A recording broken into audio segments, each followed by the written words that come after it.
Soy la periodista de investigación Anabel Hernández. En las últimas horas, la periodista de investigación Anabel Hernández ha sacado a la luz uno de los detalles más perturbadores detrás del brutal atentado que sacudió Zapopan el pasado 29 de diciembre. Y cuando digo perturbador, créeme que no estoy exagerando ni un ápice. Lo que ha revelado Anabel va mucho más allá del simple ajuste de cuentas entre narcotraficantes. Estamos ante un sistema de extorsión tan sofisticado, tan retorcido y tan profundamente arraigado en la economía mexicana que cuando termines de escuchar esto vas a entender por qué Alberto Valencia, su hija de 16 años y su escolta terminaron acribillados con más de 200 disparos en plena zona residencial. ¿Te has preguntado alguna vez qué son las rifas colombianas? Porque ese término ha aparecido una y otra vez en las investigaciones de la Fiscalía de Jalisco. Y déjame decirte algo, no se trata de simples sorteos inocentes. No, amigo, estamos hablando de una de las maquinarias de extorsión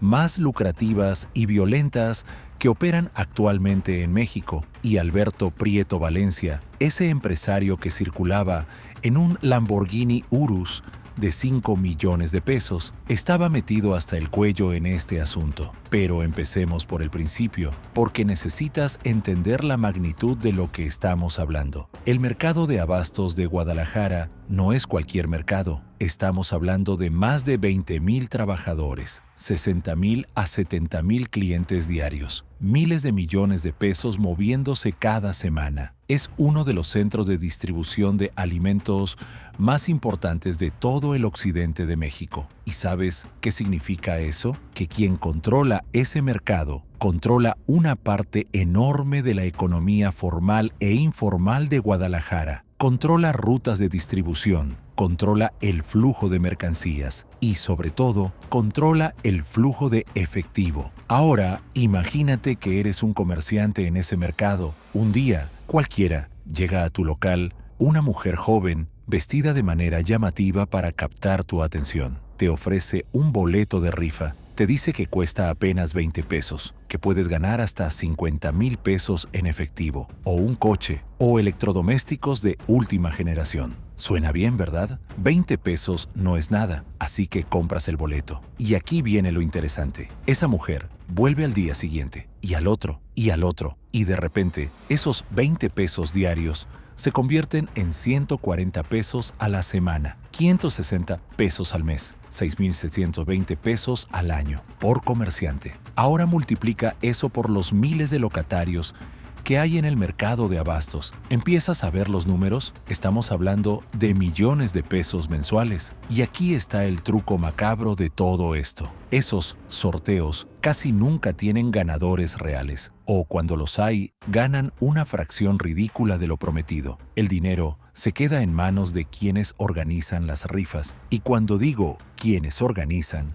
no me refiero a un grupo de colombianos emprendedores, me refiero a células criminales con vínculos directos con el crimen organizado. Pero espera, porque la cosa se pone todavía más oscura. Porque esas mujeres que venden los boletos, esas que parecen promotoras normales, muchas de ellas están ahí bajo coacción. En junio de 2024, las autoridades detuvieron a un colombiano llamado Camilo Andrés. ¿Sabes de qué lo acusaron? De trata de personas y explotación laboral. Resulta que este tipo tenía a 18 personas trabajando para él, vendiendo boletos de rifas bajo amenazas. 18 personas sometidas, obligadas a vender esos boletos todos los días. Y si no vendían lo suficiente, pues no quería saber qué pasaba. Los testimonios de comerciantes que ha recogido la prensa local son absolutamente escalofriantes. Fue poco después de la pandemia,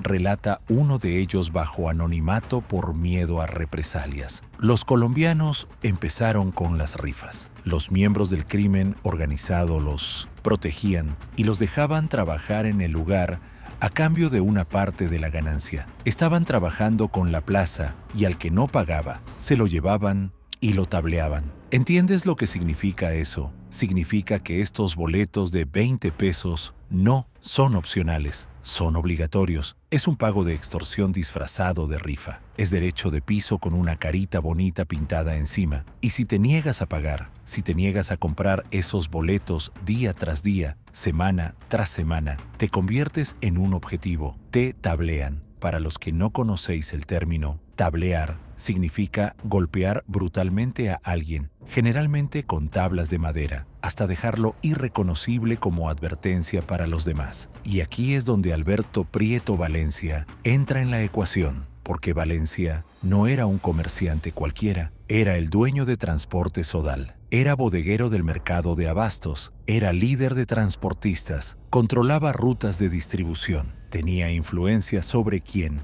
podía entrar al mercado y quién no. Tenía una empresa certificada bajo el estándar internacional COTPAT, un programa impulsado por la Oficina de Aduanas y Protección Fronteriza de Estados Unidos. En papel, era un empresario legítimo y exitoso. Pero la pregunta que te hago es esta: ¿por qué un empresario legítimo se mueve en un Lamborghini Urus de 5 millones de pesos sin blindaje? ¿Por qué tiene 2 grupos de escoltas, varios de ellos exmilitares, protegiéndolo constantemente? ¿Por qué circula por las calles de Zapopan como si fuera un capo de alto nivel? Nadie que solo vende granos y cereales necesita ese nivel de protección. Nadie que solo es un transportista honesto tiene ese tipo de lujos ostentosos. Y aquí viene el detalle que las autoridades están investigando. Valencia era uno de los organizadores de estas rifas colombianas, o era una de sus víctimas que se negó a seguir pagando, porque verás,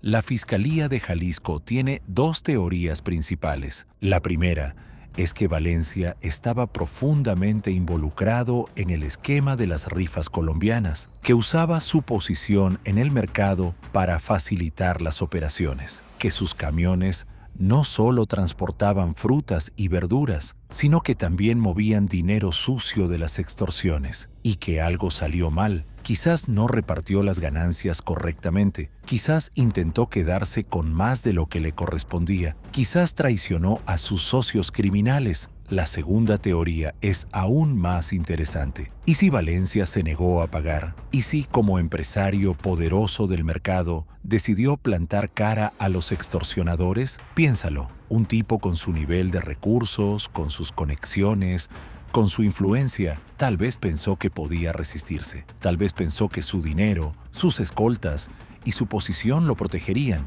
Y entonces, el 29 de diciembre, recibió un mensaje brutal y definitivo de que nadie está por encima de la plaza. Nadie puede negarse a pagar en Jalisco, porque aquí está lo que muchos no entienden. Las rifas colombianas no operan solas, no son un grupito de delincuentes independientes haciendo su agosto. No, señor. Estas células colombianas tienen el respaldo directo del crimen organizado local, específicamente del Cártel Jalisco Nueva Generación, el CJNG. Porque, ¿por qué iban a permitir que extranjeros vinieran a extorsionar en su territorio sin llevarse su tajada? La respuesta es simple: no lo permitirían. Las rifas colombianas funcionan porque tienen el permiso del cártel y a cambio le pagan un porcentaje sustancial de las ganancias. Y déjame contarte algo que va a dejarte helado. Las rifas colombianas están íntimamente ligadas a otro esquema de extorsión todavía más perverso: los préstamos gota a gota. ¿Has oído hablar de ellos? Es un sistema donde te prestan dinero con intereses diarios absolutamente usurarios. Digamos que necesitas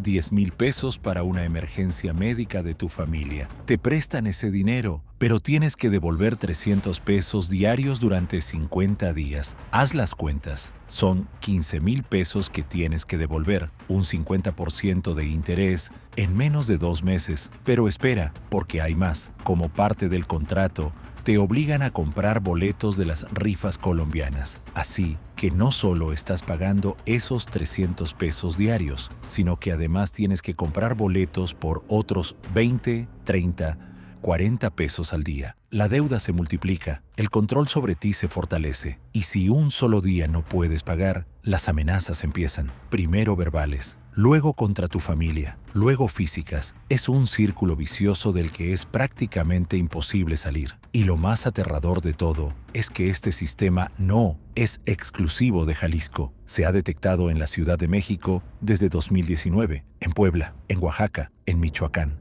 Las células colombianas están expandiéndose por todo México, tejiendo una red de extorsión que genera cientos de millones de pesos anuales. Y lo hacen bajo la protección de los cárteles locales que se llevan su parte del botín. Ahora, volvamos al ataque del 29 de diciembre. Más de 30 sicarios, 7 vehículos, una emboscada perfectamente coordinada, barricadas colocadas con antelación para bloquear el paso, calles despejadas, usando piedras para evitar testigos, un comando armado con fusiles de alto calibre, incluido un Barrett calibre .50, 10 a 15 minutos de balacera continua en plena zona residencial y ni una sola patrulla policial durante todo ese tiempo. ¿Te das cuenta de lo que eso significa? Significa que este ataque fue planeado con precisión militar. Significa que los atacantes sabían exactamente por dónde iba a pasar Valencia. Significa que tenían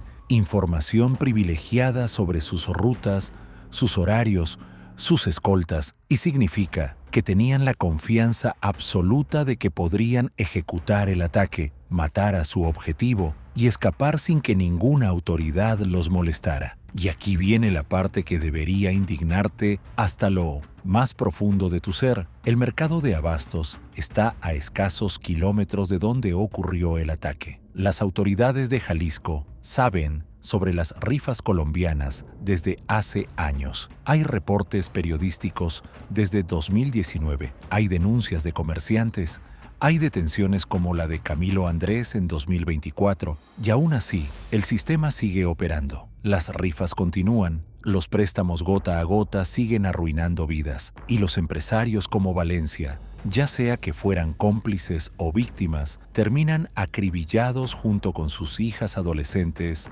en plena calle. Salvador Zamora, el secretario general de Gobierno de Jalisco, tuvo el descaro de salir a decir que, en algún momento, se señaló algún vínculo de esta persona con aquellas rifas colombianas ilegales que aparecieron en el mercado de abastos. En algún momento, ¿qué aparecieron? Estas rifas llevan operando desde antes de la pandemia. Llevan años extorsionando a miles de comerciantes. Y las autoridades hablan como si acabaran de enterarse ayer. ¿Y sabes qué es lo más irónico? Que Valencia tenía 2 grupos de escoltas, exmilitares, profesionales de la seguridad, hombres armados que, según los reportes, intentaron defenderse durante el ataque y no sirvió de nada. Porque cuando el crimen organizado decide enviarte un mensaje, cuando 30 sicarios con armamento de guerra te cercan en una emboscada coordinada, no importa cuántos guardaespaldas tengas, no importa si tu camioneta cuesta 5 millones de pesos, no importa quién seas o cuánto poder creas tener. Y su hija, una niña de 16 años, Sara, ese era su nombre, Sara, una adolescente que seguramente estaba aprovechando las vacaciones de Navidad para pasar tiempo con su padre, que tal vez soñaba con ir a la universidad, con tener una carrera,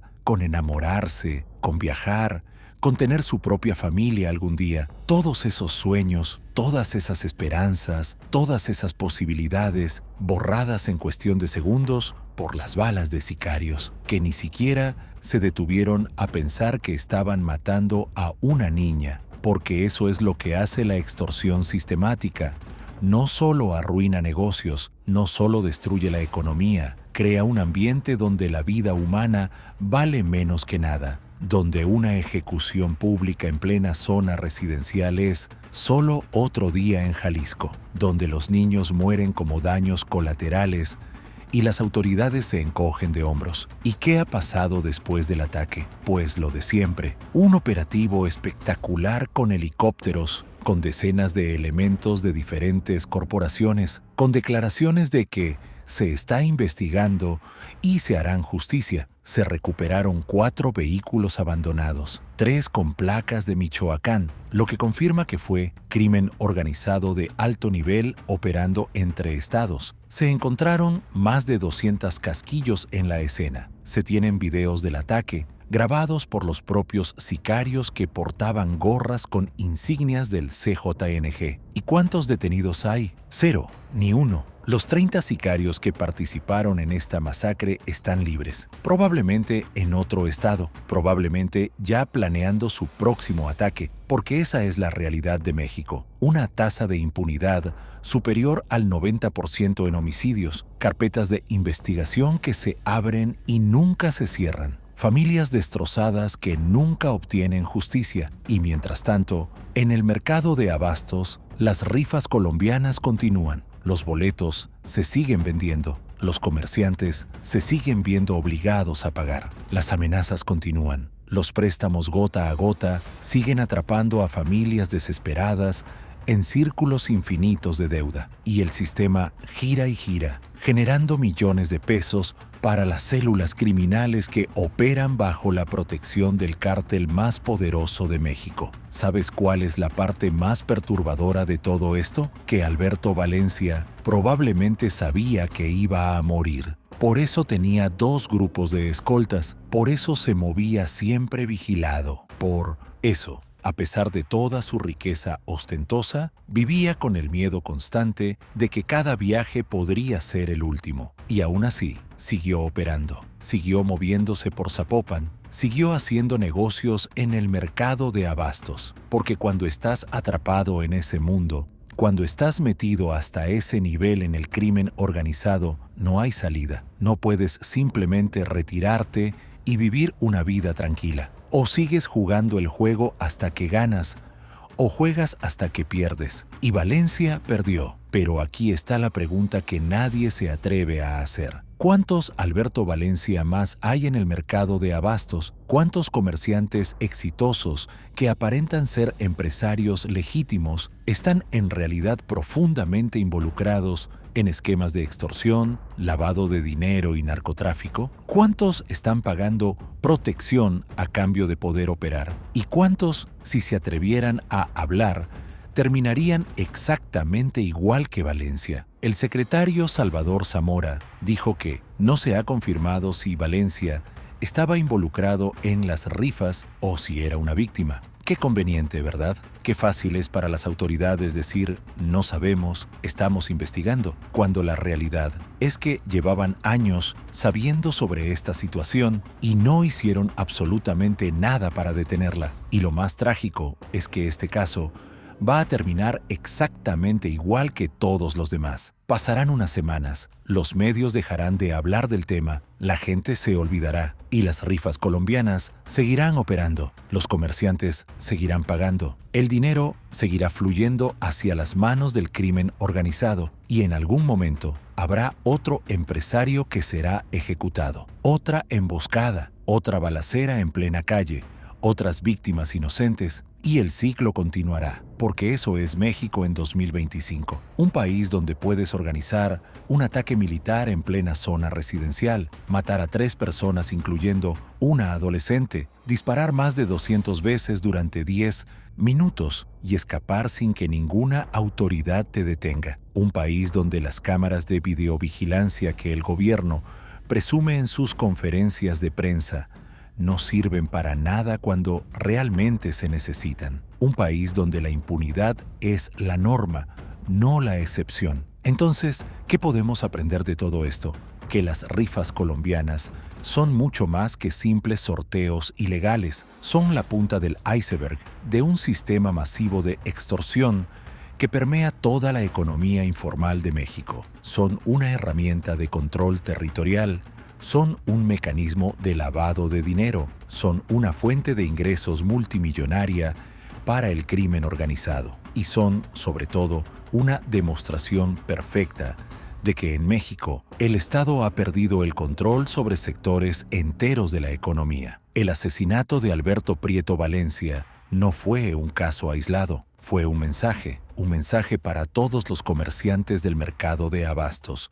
Un mensaje que dice, esto es lo que pasa cuando no juegas según nuestras reglas. Un mensaje que dice, no importa cuánto dinero tengas, cuántos escoltas contrates o en qué vehículo te muevas, si te pasas de listo, terminas así. Un mensaje tan brutal, tan público y tan impune que nadie se atreverá a desafiar el sistema. Y su hija de 16 años murió para reforzar ese mensaje. Su escolta murió para reforzar ese mensaje. Y mañana, cuando los comerciantes del mercado de abastos vean llegar a esas mujeres vestidas llamativamente, ofreciendo boletos de rifa, ni uno solo se va a atrever a decir que no, porque todos ellos vieron las imágenes de esa Lamborghini naranja acribillada con cientos de impactos de bala. Todos ellos leyeron sobre Sara, la adolescente que murió en el hospital. Y todos ellos entienden perfectamente cuál es el costo de la resistencia.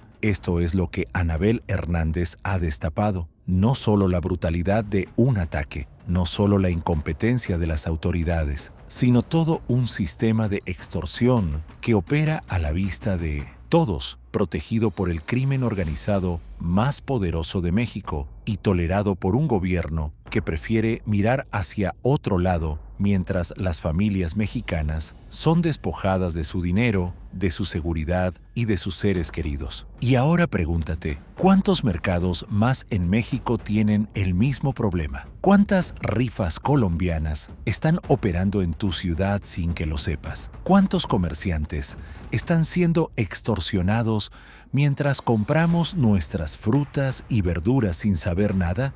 La respuesta probablemente te aterrorizaría si la conocieras, porque al final eso es lo verdaderamente escalofriante de todo esto, que este sistema funciona precisamente porque la mayoría de la gente no tiene ni idea de que existe. Vemos a esas promotoras vendiendo boletos y pensamos, qué linda iniciativa. Compramos nuestros productos en el mercado sin saber que cada peso que pagamos está alimentando indirectamente una maquinaria de extorsión masiva. Vivimos nuestras vidas cotidianas mientras que a nuestro alrededor se desarrolla una guerra silenciosa por el control económico del país. Y los Alberto Valencia de México, ya sean villanos o víctimas, seguirán cayendo. Las Sara de 16 años seguirán muriendo. Y nosotros seguiremos preguntándonos cómo es posible que esto ocurra en pleno 2025. Pero la respuesta es simple y brutal. Ocurre porque se lo permitimos, porque nos hemos acostumbrado a la violencia, porque hemos normalizado la impunidad, porque hemos aceptado que esta es simplemente la forma en que funcionan las cosas en México. El caso de Alberto Prieto Valencia y las rifas colombianas no es una anomalía, es la regla. Y hasta que no entendamos eso, hasta que no dejemos de ver estos casos como incidentes aislados, y empecemos a verlos como síntomas de una enfermedad sistémica que carcome las entrañas del país, nada va a cambiar, absolutamente nada.